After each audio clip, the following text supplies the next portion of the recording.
जो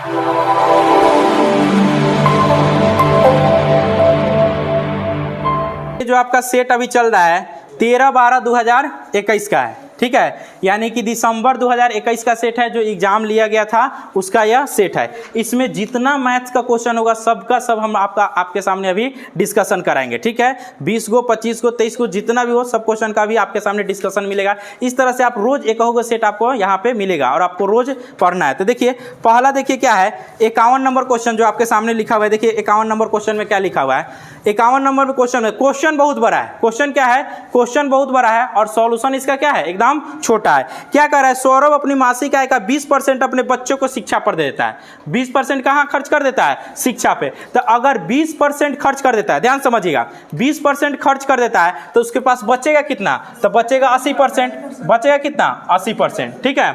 अब आगे समझिएगा, और कहता है और शेष का, ये जितना बचा था ना शेष का, उसका क्या करता है 30% परिवहन पे खर्च कर देता है। तो आप बताइए, तो इसमें से 30%, चाहे इसको ऐसे समझिए, अगर आप भिन्न वाला मेथड बताया है ना, तो एक चीज बताओ, अगर 20% खर्च कर देता है, ठीक है, क्वेश्चन जैसे आपको दिखाई दे रहा है, 20% खर्च कर दिया तो आपके पास बचा कितना, तो कहिए 4/5। कितना बचा, 4। देखिए 20% का मान क्या आता है, 1/5। 5 में से 1 रुपया खर्च कर दिए तो कितना बचा, 4/5, यानी कि 4/5 अभी बचा हुआ है। फिर इसका क्या कह रहा है, इसका कह रहा है 30% खर्च कर दिए। इसका कितना कह रहा है, 30% खर्च कर दिए। तो जब इसका 30% खर्च कर देगा तो बचेगा कितना, 7/10। कितना बचेगा, 7/10। फिर आगे क्या कह रहा है क्वेश्चन में, शेष बची हुई राशि 50% किराए और घर के रख रखाव में खर्च कर दिया। तो जब 50% खर्च कर देगा तो बताइए इसका कितना बचेगा, 1/2। 1 क्या बचेगा, 2। और फिर इसका भी क्या कर रहा है, इसका 50% माता पिता के पास भेज देता है। 50% किसके पास भेज देता है, माता पिता के पास भेज देता है। तो अब बताइए अब कितना बचेगा, फिर इसका 50% खर्च कर दिया तो इतना ही बचेगा। और लास्ट में कहता है शेष जो उसके पास रुपया बचा है ना, इस सब हम बचा हुआ हिस्सा लिए हैं, तो टोटल भिन्न में इतना रुपया बच रहा है। और जबकि ओरिजिनल में कितना रुपया बच रहा है, ओरिजिनल में बच रहा है 11,200। तो यही 11,200 ना इसके बराबर हो जाएगा, ठीक है। हम जानते हैं कि भिन्न में 1 का मान कितना होता है, 100। भिन्न में 1 का मान कितना होता है, 100। तो इसमें 1 का मान निकाल लीजिएगा तब का पूरा आंसर आ जाएगा, ठीक है। तो ध्यान देना है इसमें, इस टाइप का जब भी क्वेश्चन पूछे, जैसे जैसे क्वेश्चन में करते जा रहा है शेष लेते जाइए, लास्ट में जाके क्या कीजिए, उसके बराबर कर दीजिएगा। यहाँ से 1 का मान निकाल दीजिएगा, आपका आंसर आ जाएगा। देखिए कैसे आता है, 7 से काटिए तो कितना हो जाएगा, 7 एकम 7, 7 छक 42, 1600 हो गया, ठीक है। उसके बाद देखिए 4 से काटिएगा तो कितना, देखिए 2 दूना 50, यहाँ पे देखिए 10, यहाँ 5 भी ना, तो 10 × 50 और 16 × 80, यानी कि 80,000 इसका क्या हो जाएगा, आंसर हो जाएगा। चलिए यही इसका क्या हो गया आंसर, कोई दिक्कत इसमें नहीं। 1 किसको शो करता है भिन्न में, आपको पहले ही बता दिए, भिन्न में अगर टोटल शो करेगा तो वो 1 करेगा, परसेंटेज में टोटल शो करेगा तो कितना करेगा, 100% करेगा, ठीक है। तो यहाँ पे भिन्न में लिए तो यहाँ पे 1 का मान कितना आ गया, 80,000, यही इसका क्या हो जाएगा आंसर। अगला क्वेश्चन हम लोग देखते हैं, जल्दी से नोट कीजिए। देखिए क्वेश्चन में क्या कर रहा है, कितना सिंपल सा क्वेश्चन है कि 1/a अनुपात क्या कर रहा है, 1/7 इक्वल टू कितना कर रहा है, 3.43, और उसके बाद क्या कर रहा है, 1/a। अब इसमें जरा ध्यान दीजिएगा, हम बताएं ऊपर में अगर 1 रहा है तो सब क्या हो जाता है, a/7 बराबर क्या हो जाएगा, 3.43 और यहाँ a हो गया। अब देखिए हम आपको बताए हैं कि अगर इसको भिन्न में बदलना हो, ध्यान समझिएगा, भिन्न में बदलना हो तो क्या कीजिएगा कि किसी भी रेशियो को अगर भिन्न में बदलना है तो एक ऊपर, यानी बायां वाला ऊपर जाता है, दायां वाला नीचे, फिर इसमें बायां वाला ऊपर और दायां वाला नीचे, तो 3.43/1। अब देखो तो यहाँ से a² हो गया, a² हो गया। अब देखिए अब 3 गुने कितना करना है, 3.43। अब गुना कीजिए, इसमें गुना कीजिए, कहाँ पे, हाँ 7 है, सॉरी, इस 7 से गुना हो जाएगा तो 7 हो जाएगा। अब इसको गुना करो, 7 तिरका 21, 7 चौका 28 और 2, 28 और 2 30, 30 के 0 हाथ में 3, 7 तिरका 21 और 3 24, ठीक है। अब कितना अंक के बाद है, तो 2 अंक के बाद 2401। तुम जरा ध्यान से देखो, किसी का स्क्वायर होता है, किसका स्क्वायर होता है, ये किसका होता है, 49 का। तो a का मान यहाँ पे कितना आ जाएगा, 49, और यही इसका क्या हो जाएगा, a का मान है ना कह रहा निकालने के लिए, ठीक है। तो यहाँ पे दशमलव है तो 4.9, यही इसका क्या हो जाएगा आंसर। चलिए नोट कीजिए इसको जल्दी से। अब जो क्वेश्चन हम बता रहे हैं प्रीवियस ईयर में पूछा हुआ है, और आप जाके डेट देख लीजिएगा 13/12/2021 का सारा क्वेश्चन पूछा हुआ है। ठीक है, आपको हम रोज यहाँ पे 20-20 क्वेश्चन का मैथ्स का सेट देंगे बना के, और उसका रिवीजन आपको करते रहना हो, चाहे एसएससी जीडी का एग्जाम हो तब, चाहे सीएचएसएल का एग्जाम हो तब, चाहे सीजीएल का एग्जाम हो तब। ये एलसीएम का क्वेश्चन है, किसका है? एलसीएम का। देखिए क्या कह रहा है, आगे आप क्वेश्चन समझिएगा, यहाँ से आपको आगे क्वेश्चन समझना है। क्या है क्वेश्चन? देखिए आपके सामने बोर्ड पर लगा हुआ है क्वेश्चन। कह रहा है क्या, एक निश्चित लड्डू 10, 20 और 25 बच्चों के बीच में बराबर वितरित की जाती है। यानी कि अगर हम 10 बच्चा को, 20 बच्चा को और 25 बच्चा को देते हैं तो हमारे पास इतना लड्डू है कि सब में बराबर क्या हो जाता है? बट जाता है। ठीक है, वितरित। लेकिन अगर 27 बच्चे और उन्हें बराबर लड्डू वितरित किया जाए, लेकिन जब 27 बच्चा होता है और उन्हें बराबर लड्डू दिया जाता है तो 3 शेष बच जाते हैं। कितना शेष बच जाता है? 3 शेष बच जाता है। तब कहता है कि बताइए कि वह न्यूनतम लड्डू की संख्या क्या होगी। तो देखिए सबसे पहले ये होगा, किसी भी संख्या को हम कह रहे हैं क्या, किसी भी संख्या को बराबर क्या करना है? बांटना है। यानी कि उससे कटना चाहिए, पूरा का पूरा क्या होना चाहिए? कट जाना चाहिए। अगर 10 बच्चा को हम 100 लड्डू है, 10 बच्चा को दे रहे हैं, तो 10 से वो संख्या क्या होना चाहिए? कट जाना चाहिए, तब ना बराबर बटेगा। तो उसी तरह किसी भी संख्या को अगर बराबर बांटना है, ठीक है, क्या कर रहा है यहाँ पे? बट जाना चाहिए, सबका सब क्या होना चाहिए? बट जाना चाहिए, शेष नहीं बचना चाहिए। शेष नहीं बचने का मतलब ये होता है कि आप भाग दीजिएगा तो पूरी क्या हो जाना चाहिए? कट जाना चाहिए। किसी भी संख्या को, मान लीजिए किसी भी संख्या को भाग देकर पूरी कट जाए, ये कौन बताता है? तो ये आपका बताता है एलसीएम। तो हम क्या कर रहे हैं, मेरे पास 10 है और मेरे पास क्या है? 20 है और 25 है। कह रहा है कि जब इसमें बांटा जाता है तीनों में ना, तो लड्डू मेरा क्या हो जाता है? बट जाता है। यानी कि वैसी संख्या जो तीनों से कटे। तो वैसी कौन सी संख्या है जो तीनों से कटेगी? तो तीनों का क्या निकाल लेंगे? एलसीएम। तो तीनों का एलसीएम निकालेंगे तो कितना हो जाएगा? 100। तीनों का एलसीएम निकालिएगा तो कितना हो जाएगा? 100।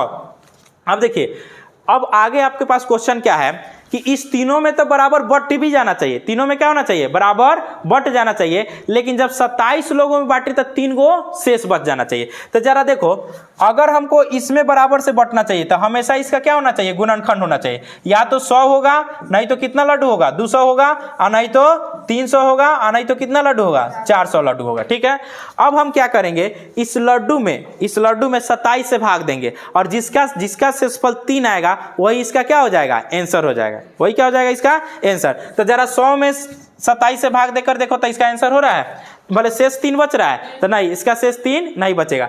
जरा 200 में 27 से भाग देकर देखिए तो शेषफल 3 बच रहा है? नहीं बचेगा इसमें भी। ठीक है, लेकिन वैसा ही जैसा ही 300 में 27 से भाग दीजिएगा तो आपका आंसर शेषफल कितना बच जाएगा? 3 बच जाएगा। तो देखिए 27 से भाग दीजिएगा तो कितना आ जाएगा? 3, और फिर 30, और फिर 27 से भाग दीजिएगा तो कितना हो जाएगा? 3। यानी कि 300 लड्डू होगा। तो 300 लड्डू वैसा लड्डू है जो इस सब में क्या हो जाएगा? बराबर बटी हो जाएगा, और 27 से भाग देने पर कितना बचेगा? शेष 3 बची हो जाएगा। कोई दिक्कत इसमें? तो इसका आंसर कितना हो जाएगा? इसका आंसर 300 हो जाएगा। और बोलो, नहीं समझ में आया? ये देखिए कह रहा है कथी कि 10, 20, 25 ऐसा लड़का है जिसके बीच में हमको लड्डू बांटना है, और बड़ा मतलब लड्डू बांटना है और हमको शेष नहीं बचना चाहिए। तो जब लड्डू आप बांट रहे हैं, ठीक है, और शेष नहीं बचना चाहिए, एक बार और समझ लीजिए, जब शेष नहीं बचना चाहिए इसका मतलब ये पूरा इस संख्या से उस संख्या विभाजित होना चाहिए। तो मान लीजिए हम इसका कैसे निकालेंगे, तो इसका कोई ऐसी संख्या जिससे पूरी कट जाए तो उसके लिए क्या निकालते हैं? एलसीएम। तो न्यूनतम भी पूछ रहा है, यहाँ पे न्यूनतम भी लगा है, तो हम क्या किए? यहाँ पे 100 लगा दिए। ठीक है, मतलब इसका एलसीएम निकाले तो कितना आया? 100। तो 100 का गुणनखंड ऐसा होगा जो हमेशा ये 20 से 25, 10 से 20 से और 25 से कटेगा। कोई दिक्कत इसमें? कटेगा सबसे।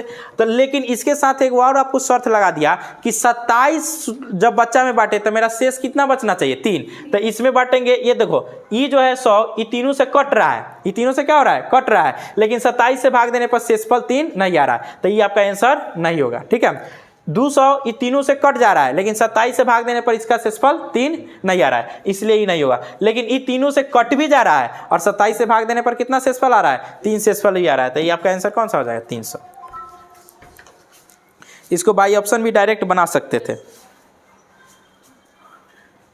चलिए हटाएं।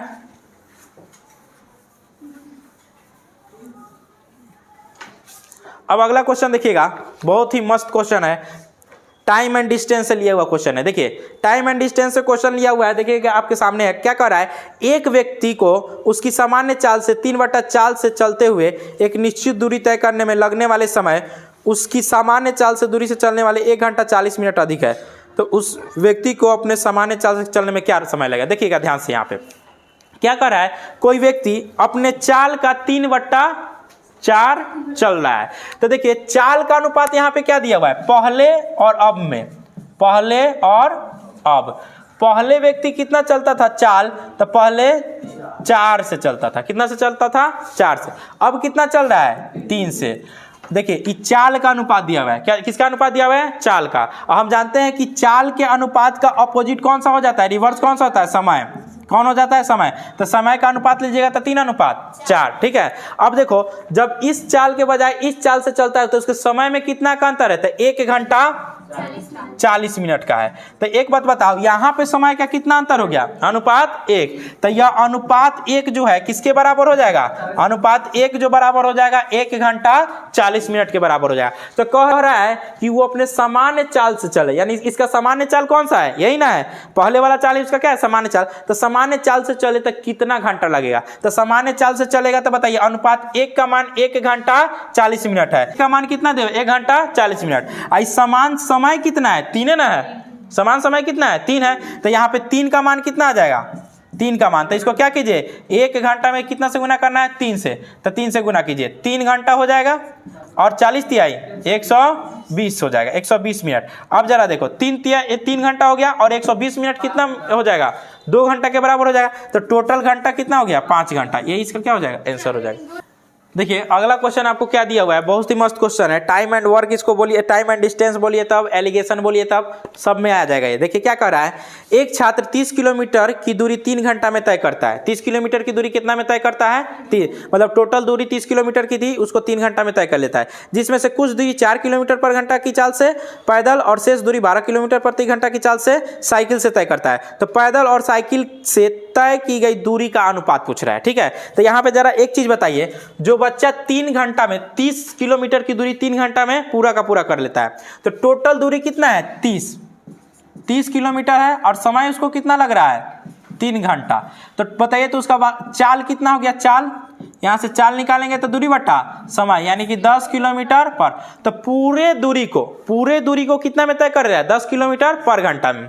तो एक चीज बताइए, आपको हम एलिगेशन पढ़ाए होंगे, एलिगेशन का मतलब होता है मिक्सचर, ठीक है, जो सबको मिला के आता है, ठीक है। यानी कि इसमें 3 सिचुएशन दिया जा रहा है, जो मिक्सचर आता है यानी कि सबको मिला के आता है, उसको कहाँ रखते हैं, बीच में, उसको कहाँ रखते हैं, बीच में। तो बताइए टोटल दूरी को तय करने में चाल कितना है, 10 किलोमीटर पर घंटा। तो 10 किलोमीटर पर घंटा कहाँ आ जाएगा, बीच में आ जाएगा। फिर यहाँ से देखिए, यहाँ से 2 पॉइंट लीजिए, इसको पैदल चलने में बताओ तो कितना, पहले कथी से चलता है, पैदल से। तो पैदल का कितना है, 4 किलोमीटर पर घंटा, और उसके बाद साइकिल से कैसे है, 12 किलोमीटर पर घंटा।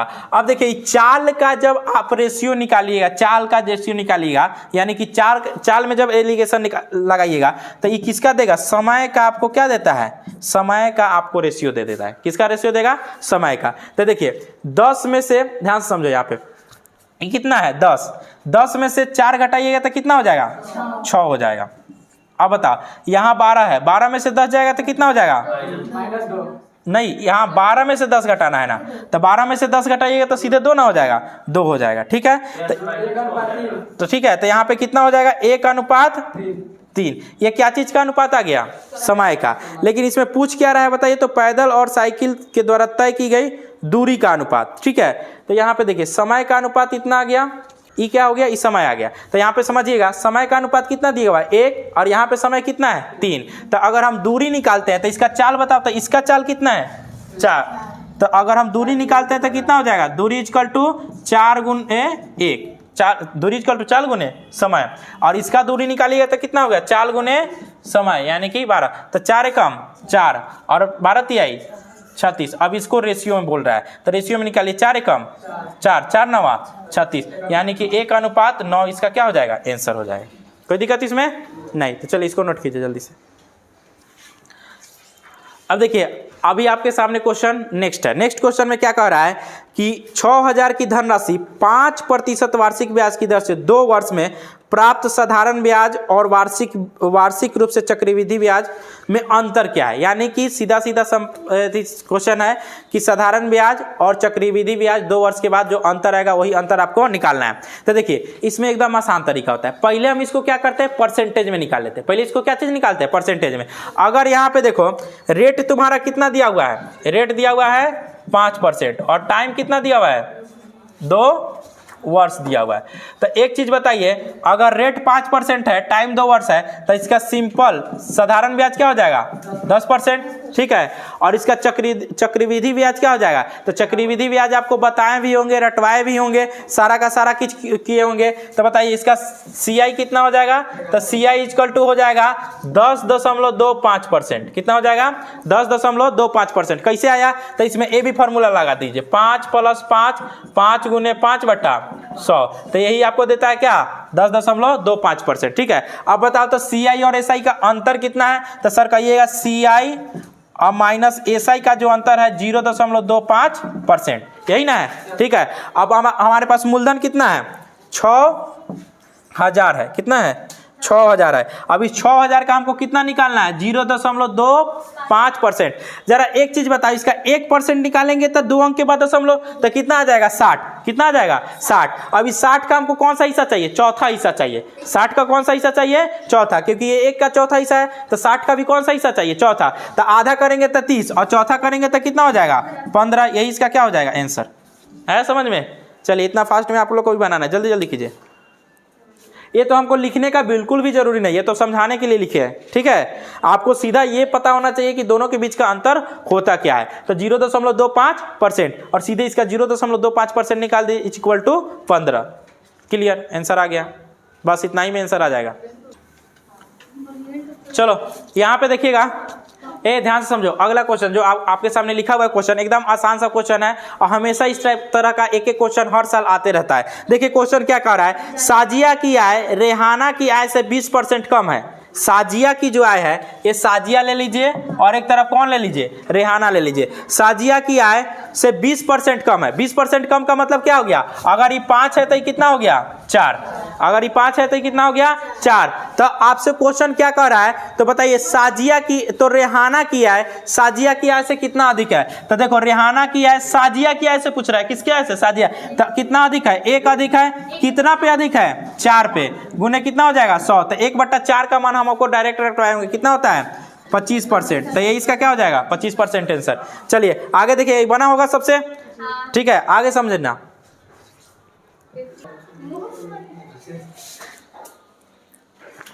चलिए अगला क्वेश्चन समझते हैं हम लोग। इसमें देखिए अब समझते हैं हम नेक्स्ट क्वेश्चन। नेक्स्ट क्वेश्चन में क्या दिया हुआ है, देखिए नेक्स्ट क्वेश्चन में दिया हुआ है कि A और B एक साथ काम करके किसी कार्य को 30 दिन में करते हैं। तो A + B, बहुत आसान क्वेश्चन है। A और B मिलकर किसी काम को कितना दिन में कर रहे हैं, 60 दिन में कर रहा है, ठीक है। और कहता है क्या, ठीक है, कितना दिन में, 30 दिन में। 30 दिन में कर रहा है। A और B मिलकर कितना दिन में कर रहे हैं, 30 दिन में। और कहता है A अकेले काम को कितना दिन में कर रहा है, 50 दिन में कर रहा है। तो कहता है तो B अकेले काम को कितना दिन में करेगा। इससे आसान कोई क्वेश्चन है ही नहीं। हम क्या बताए हैं कि जब भी टाइम एंड वर्क का क्वेश्चन बनाइएगा उसमें सबसे पहले क्या निकालना है, तो सबसे पहले उसमें आपको निकालना है LCM यानी कि टोटल वर्क। तो टोटल वर्क निकालिएगा तो कितना हो जाएगा, 150 हो जाएगा, ठीक है। अब देखिए अब इसका एफिशिएंसी निकालना है, तो ई दोनों का एफिशिएंसी कितना हो जाएगा, तो 30 × 5 150। अब 50 दिया, इसका एफिशिएंसी देखिए, इस दोनों का एफिशिएंसी कितना आ जाएगा, 30 × 5 150। और ए का एफिशिएंसी कितना आ जाएगा, 50 दिया 3। अब बताओ इन दोनों का मिलकर एफिशिएंसी कितना है, 5।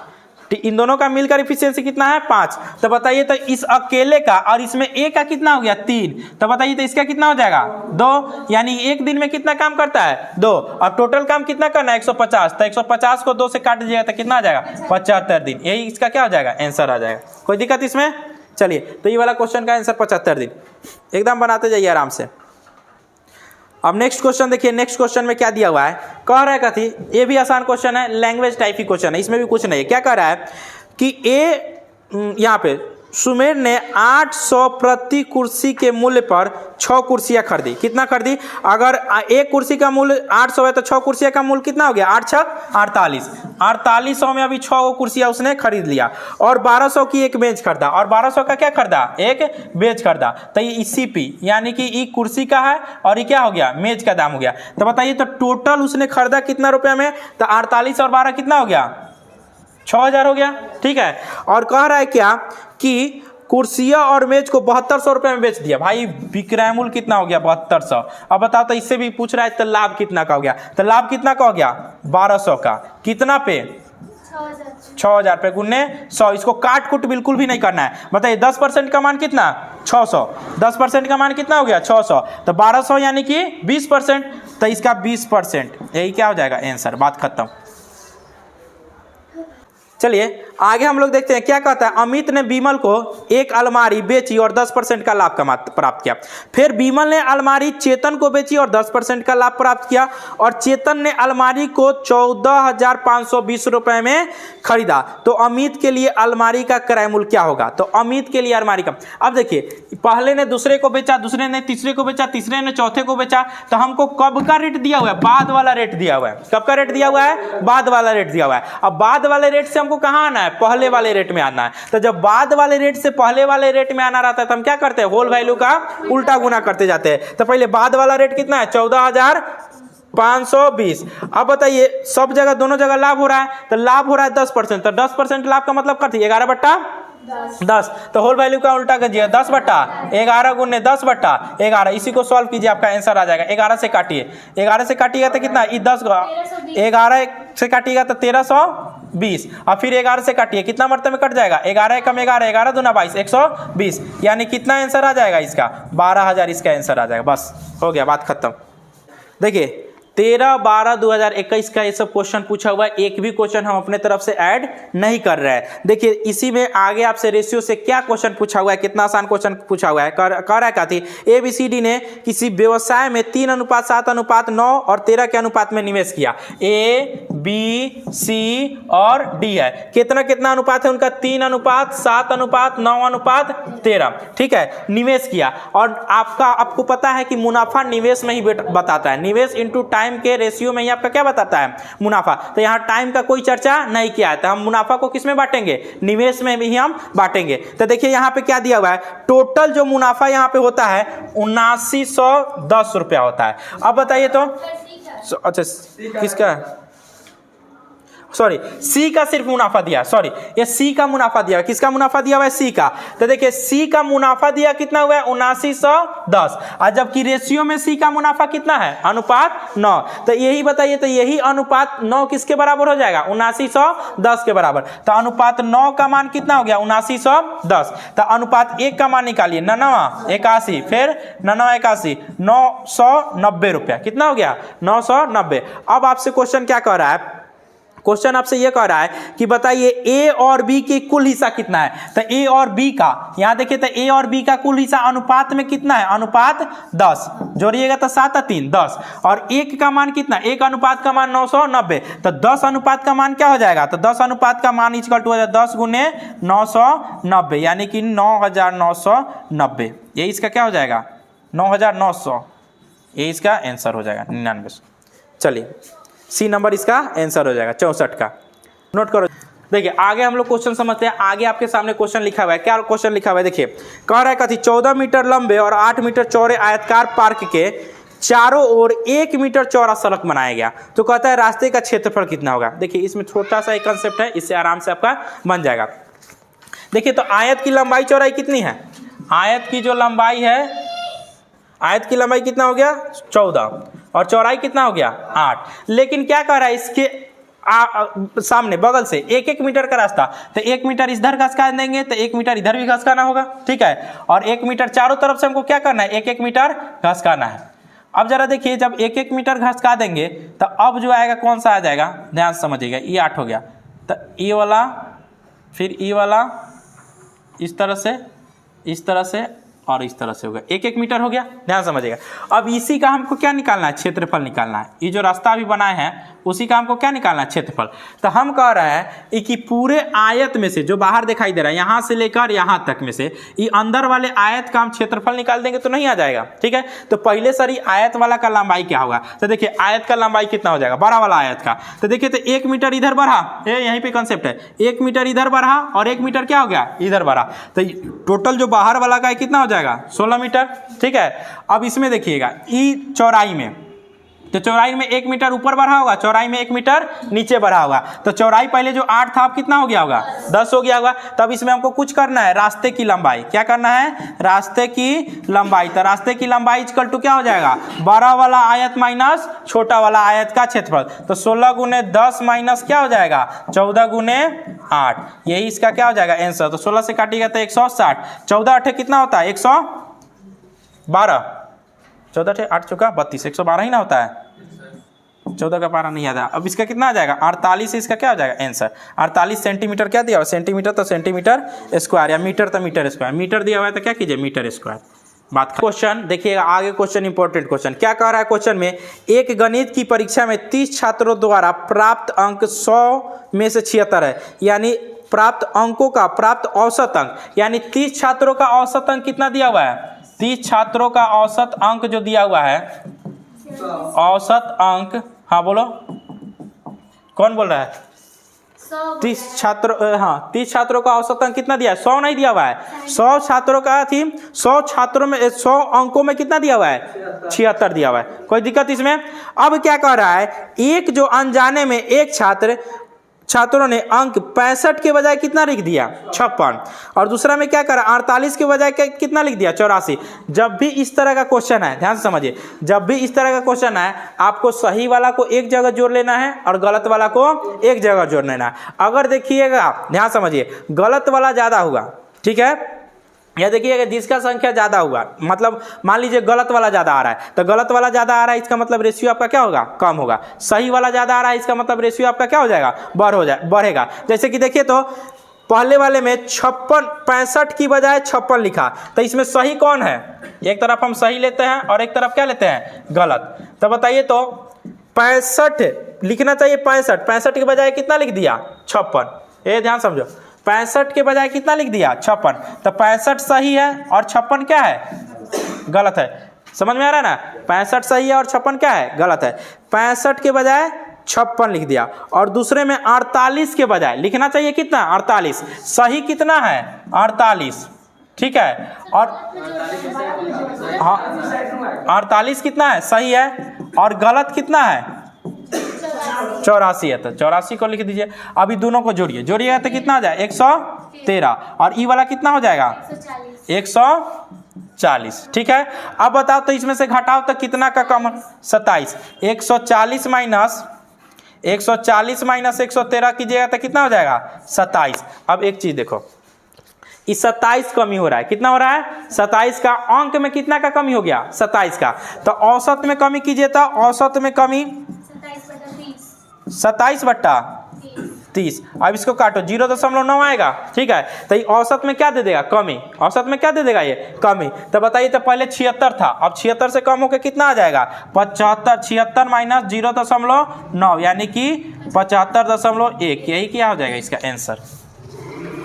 देखिए क्या कह रहा है, 2 पाइप एक कुंड को 12-15 में भर सकते हैं, 12 घंटा और 15 घंटा में भर सकता है। तो भरने वाला पाइप कौन कौन सा है, दो। मान लीजिए पहला पाइप कितना देर में भर रहा है, 15 में, दूसरा पाइप कितना देर में भर रहा है, पहला 12 में और दूसरा 15 घंटे में, और तीसरा खाली करता है, तीसरा क्या करता है, खाली करता है। तो तीसरा जो खाली करने वाला पाइप है, तो ध्यान दीजिएगा, जो खाली करने वाला पाइप रहेगा ना उसमें माइनस लगा दीजिएगा, उस पर क्या करना है, माइनस, क्योंकि ये आपके काम के, आपके एफिशिएंसी को क्या कर रहा है, कम कर रहा है। तो यहाँ पे क्या लगा देना है, माइनस लगा देना। ये है कितना, 24, यह है कितना, 24 घंटा में।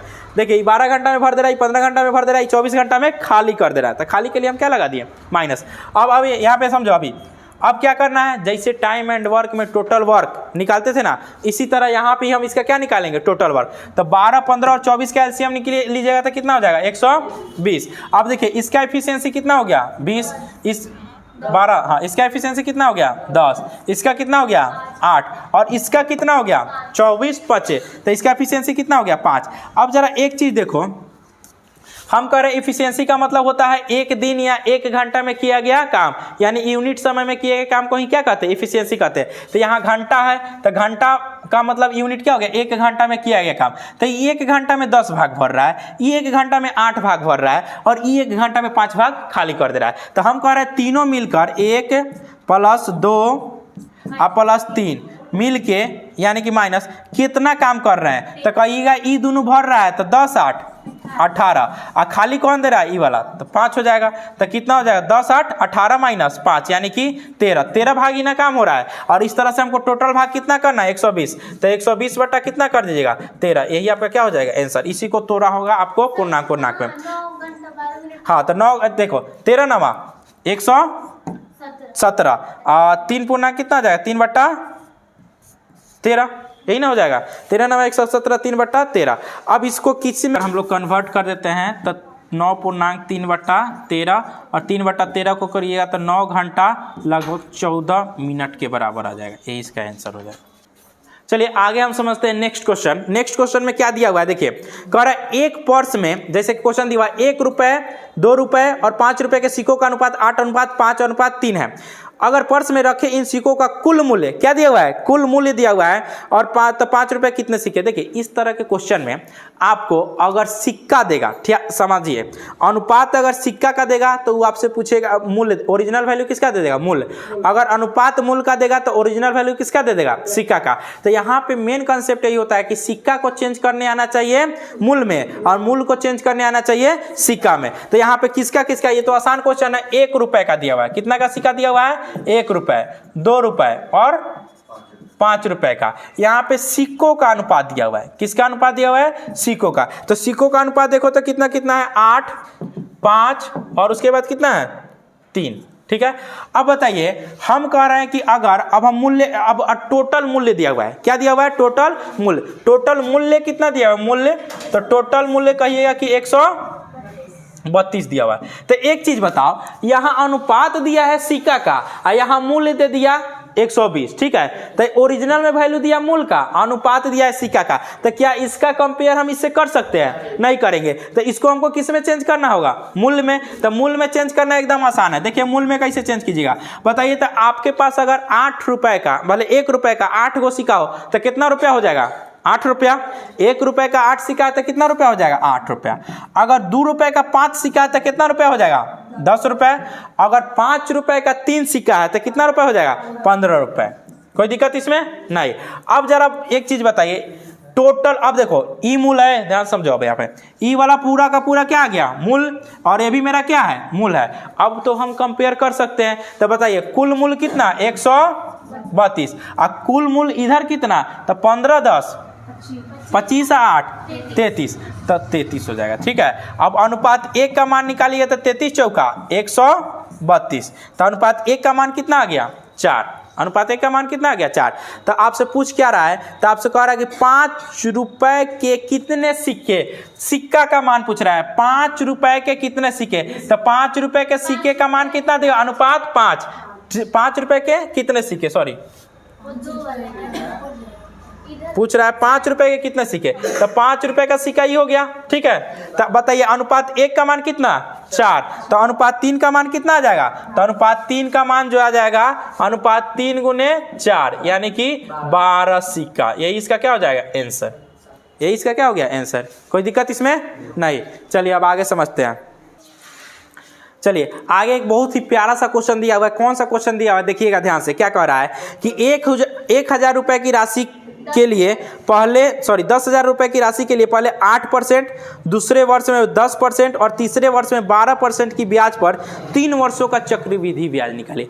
यहाँ पे जो है ना हर साल इसका क्या किया हुआ है, ब्याज को परसेंटेज को बदल दिया। तो इसको 2 तरीका से बना सकते हैं। इसको कितना तरीका से बना सकते हैं 2 तरीका से। इसको ट्री मेथड से भी बना सकते हैं और डायरेक्ट जो है इसका संबंध हम निकाल के मूलधन से लेकर और मिश्रधन के बीच में डायरेक्ट संबंध निकाल के भी हम क्या कर सकते हैं इसको बना सकते हैं। लेकिन आपको यहाँ हम ट्री मेथड पहले बताते हैं। क्या दिया हुआ है टोटल रुपया कितना दिया हुआ है 10,000 दिया हुआ है। अब पहले वर्ष में कितना ब्याज ले रहा है देखिए, तो पहले वर्ष में ले रहा है 8%। तो बताइए इसका 8% निकालिएगा तो कितना हो जाएगा, तो कहिएगा सर 10% जो इसका होता है 10% 1,000, तो 8% कितना हो जाएगा, हाँ 10,000 है, तो 10% कितना हो जाएगा, हाँ सॉरी 1% इसका 100, तो 10% 8% कितना हो जाएगा 800। उसी तरह बताइए अगर हम इसका 10% निकालने जाएंगे तो कितना हो जाएगा 1,000। अगर इसका हम 12% निकालने जाएंगे तो कितना हो जाएगा 1,200 रुपये। कितना आ जाएगा 1,200 रुपये। ये इसका अभी इतना को जोड़ दीजिएगा तो ये आपको दे देता है सिंपल इंटरेस्ट, यानी कि SI दे देता है। लेकिन आगे हमको क्या कह रहा है कि हमको कह रहा है कि बताइए चक्रवृद्धि ब्याज। तो हम जानते हैं कि चक्रवृद्धि ब्याज, ब्याज पर ब्याज लगता है, उसको क्या कहते हैं चक्रवृद्धि ब्याज। तो पहले वर्ष में 8% लगा, दूसरे वर्ष में कितना लगा 10% और तीसरे वर्ष में 12%। अब हमको 8% वाला से कोई मतलब नहीं है कि पहले वर्ष और दूसरे वर्ष क्या रहता है, सेम रहता है। अब हम इसका लेंगे, अब दूसरे वर्ष में आना है तो दूसरे वर्ष में कितना ब्याज लग रहा है देखिए, तो 10%। अब इसका 10% यहाँ आके ऐड होगा, इसका 10% कहाँ ऐड होगा यहाँ पे, तो इसका 10% निकालिए तो कितना आ जाएगा 80। 10% निकालिए तो कितना आ जाएगा 80। अब तीसरे परसेंट में कितना लग रहा है 12, कितना लग रहा है 12%। तो इस तीसरा साल में ब्याज आया है उसके इधर जितना अंक रहेगा सबका 12% लगेगा और यहाँ पे लिखाएगा। तो बताइए अगर 800 का 12% निकालिएगा तो 12 ठे 96। अगर इसका 12% निकालते हैं तो कितना आता है 120। इसका 12% निकालते हैं तो कितना आता है 12 ठे 9.6। ठीक है, अब इस सब को जोड़ दीजिए, सबको जोड़ दीजिएगा आपका आंसर आ जाएगा। सबको जोड़िएगा तो आपके पास आंसर आ जाएगा 3305.6। यही क्या आ जाएगा आंसर।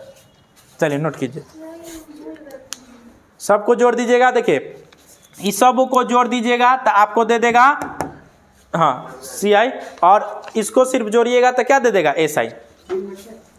आगे समझिएगा जो क्वेश्चन दिया हुआ है क्रमिक छूट पे क्वेश्चन दिया हुआ है। कह रहा है 20%, 10% और 15% के क्रमिक छूट की श्रृंखला का समतुल्य एकल छूट क्या होगा। तो क्रमिक छूट के हम फॉर्मूला बताए थे। क्रमिक छूट जब भी पूछेगा तो A + B - A × B / 100, यही क्या होता है क्रमिक छूट होता है। तो जरा देखिए तो आपका मान कितना दिया हुआ है 20% दिया हुआ है, 10% दिया हुआ है और कितना दिया हुआ है 15% दिया हुआ है, यही ना मान दिया हुआ है। तो इसमें हम क्या करेंगे 2 बार क्रमिक छूट का फॉर्मूला लगा देंगे। तो एक बार लगाएंगे 20 और 10 के 20 और 10 के साथ, और एक बार जो इसका पूरा समतुल्य छूट आएगा उसके साथ लगाएंगे किसका 15% का। तो जरा देखिए कभी कभी ना आपको टाइम नहीं रहता है तो यहाँ पे अंदाजी लगाइए। A + B कीजिएगा तो 20 और 10 30, और इसमें से गुना कीजिएगा तो 200 आ जाएगा, 100 से काटिएगा तो 2 कितना हो जाएगा, तो 30 - 2, तो 30 - 2 कीजिएगा तो कितना 28। तो अब क्या करना 28%, कितना हो गया 28। इसका समतुल्य निकाले तो कितना 28 + 15 माइनस क्या कीजिएगा 28 × 15/100 हो गया। अब एक चीज और बताए होंगे आपको कि ये दोनों जोड़िए, तो दोनों जोड़िएगा तो कितना आ जाएगा 43, दोनों जोड़िएगा तो कितना आ जाएगा 43। एक चीज यहाँ पे आपको काटना नहीं है, यहाँ पे क्या करना है काटना नहीं है, सीधा देखिए गुना कीजिए 15 ठे 20 से 15 ठे कितना हो जाएगा 20 से। अब 15 दूना 30, 30 और 12 कितना हो जाएगा 30 12 42 और बट्टा 100। अब देखिए यहाँ पे काटिएगा तो 43 माइनस कितना आ जाएगा, 0 से 0 कट जाएगा 4.2। अब इससे घटा दीजिए तो 38.2, यहाँ से घटाइए तो कितना आ जाएगा 38.2% की छूट। यही इसका क्या है इस क्वेश्चन का आंसर है 38.2% की 2 है तो 38.8% की क्या हो जाएगा छूट। देखिए आगे देखिएगा अगला क्वेश्चन देखिए कितना झकास दिया हुआ है। क्वेश्चन क्या दिया हुआ है 21 मीटर त्रिज्या वाले किसी वृत्ताकार पार्क का एक चक्कर लगाना है। ध्यान समझो 21 मीटर त्रिज्या वाले किसी वृत्ताकार पार्क का एक चक्कर वर्गाकार पार्क के एक चक्कर के बराबर है। तो वर्गाकार पार्क की भुजा देखिए, इसमें सिंपल सा क्वेश्चन कह रहा है कि वृत्त का जो परिधि है, वृत्त का परिधि और किसके बराबर है, तो वर्गाकार है ना, वर्ग के परिमाप के बराबर है, यही ना कह रहा है। ठीक है, तो एक चीज बताओ आपको कल या परसों के क्लास में हम बताएंगे, यह बताएंगे कि एक रेशियो लिखवाएंगे। क्या लिखवाए होंगे रेशियो, यूट्यूब पे भी अभी डालने वाले हैं, नेक्स्ट वीडियो में मेरा यही आने वाला है कि कोई अगर वृत्त है उसका त्रिज्या अगर 7 है, त्रिज्या कितना है 7 है, तो उसका परिधि कितना हो जाता है अगर त्रिज्या है 7 तो परिधि कितना हो जाता है 44 और उसका क्षेत्रफल कितना हो जाता है 154। इसको हम बोले थे कि 7 14 कम से कम 21 का याद रखिएगा, बताए होंगे। तो 21 का परिधि निकालिएगा तो परिधि कितना हो जाएगा 132।